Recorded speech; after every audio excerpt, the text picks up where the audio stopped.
So, a fresh new week has arrived, and here on this channel, that means one thing and one thing only. Every weekend, I post an episode of this series we do called Your Take Not Mine, where I turn to you, the viewers, to give me your hottest NBA takes of the week based on what's going on at the time, and I then choose my favorite submissions and discuss them in a video. This week, the NBA Summer League has come to a close, and we have continued to get updates on some major stories that have been developing, so of course, we have plenty to discuss. In order to submit your takes, I make a community post on either the day of or the day before the video, similar to the one that you see on your screen now. So if you want a chance to be featured in a future episode, be sure to stay on the lookout for that. Before we start though, it turns out a good amount of you watching right now aren't even subscribed to the channel, so if you enjoy the content, consider hitting the subscribe button, as not only does it help out a ton, but I'd also very much appreciate it. Now with that being said, let's begin.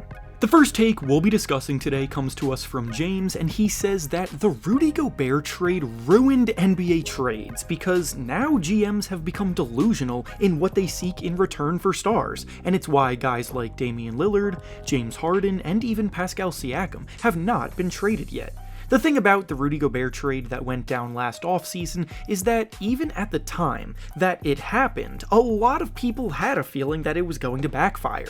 Sure, there was a lot of optimism about the Timberwolves going into the year after adding the multiple-time Defensive Player of the Year winner, but I think even the most optimistic person a year ago would have admitted that the team overpaid for Gobert's services.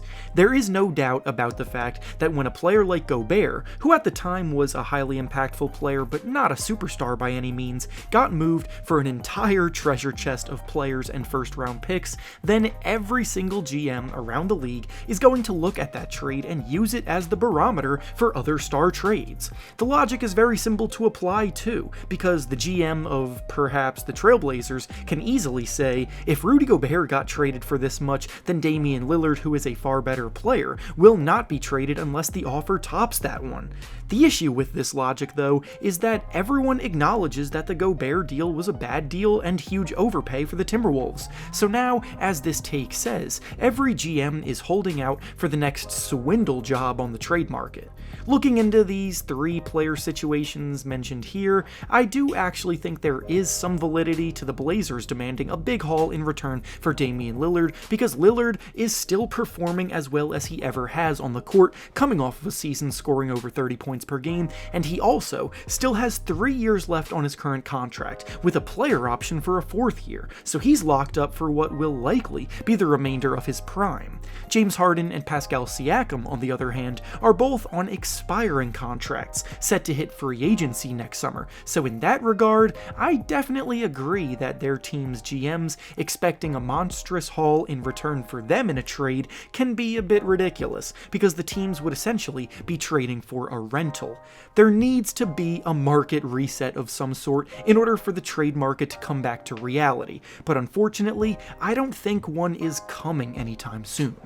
The next take we'll be discussing today comes to us from Green, and he says that the Grizzlies will have a Marcus Smart problem this year in a similar light to what went down when Jimmy Butler was on the Timberwolves.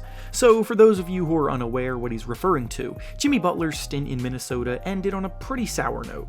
After one season on the team, Butler was not necessarily pleased with his surroundings. He questioned the work ethic of some of the younger guys such as Karl Anthony Towns. There was an infamous clash at practice where Butler went off on the other starters in a scrimmage talking trash the whole time, and it eventually resulted in him being moved. Jimmy Butler was originally brought to Minnesota to provide some veteran leadership along with the ability to help a young team get over the hump, so that's where the comparison stems from here with Marcus Smart and the Grizzlies. The Grizzlies are an immensely talented young roster who have finished as the 2 seed in the Western Conference in back-to-back seasons, but have just one playoff series win to show for it. This past year has also been marred by immature antics on the court, irresponsible actions by the team's star Ja Morant off the court, and a real lack of leadership and accountability in the locker room. Marcus Smart has been a leader in the Celtics locker room for years, and his tenacity and competitive spirit on the court can be contagious, so that's exactly what the Grizzlies front office is hoping he can provide to their young team on the rise. If he can reel them in and help mature the group, group, then it will absolutely be great. But on the flip side, Marcus Smart needs to buy into this new role as well for it to work. He wasn't exactly thrilled to be traded away from Boston, and there is a chance that he and the Grizzlies won't see eye to eye on things. Smart brings a completely different vibe to the team than Dillon Brooks did, which in a vacuum is objectively good. But that's why I personally really like the addition and disagree with the original take here, but at the same time, I do see why there would be some cause for concern and hesitation. And finally, the last take we'll be discussing today comes to us from Lontek, and he says that Bol Bol is finally ready to take a leap and will be in the most improved player race this season. We're at the point in Bol Bol's career where every summer we hear the same kinds of things about him, only for not much to actually change when the season rolls around. He's now 4 years into his NBA career, and this past season with the Orlando Magic was the first time he actually received somewhat consistent minutes in a rotation. He averaged about 9 points, 6 rebounds, and a block per game, shooting 55% from the field and 26% from 3 in Orlando, only for them to end up waiving him this summer. The thing about Bol Bol that is so intriguing is obviously the fact that he is 7'2" with a decent handle and jumper, but while everyone always falls in love with his potential, I think everyone needs to accept the reality of his situation. He couldn't ever get consistent playing time in 3 years in Denver, and for a rebuilding Magic squad, he showed off some glimpses of potential, but was still wildly inconsistent, and they ultimately weren't even impressed enough with him to keep him around for longer than a year. Bol Bol's work ethic has been questioned countless times throughout his career. He has glaring weaknesses that make it hard to trust him in extended minutes, such as the fact that he's a bit slow-footed defensively. And while he does have the ability to make threes, he doesn't do so efficiently.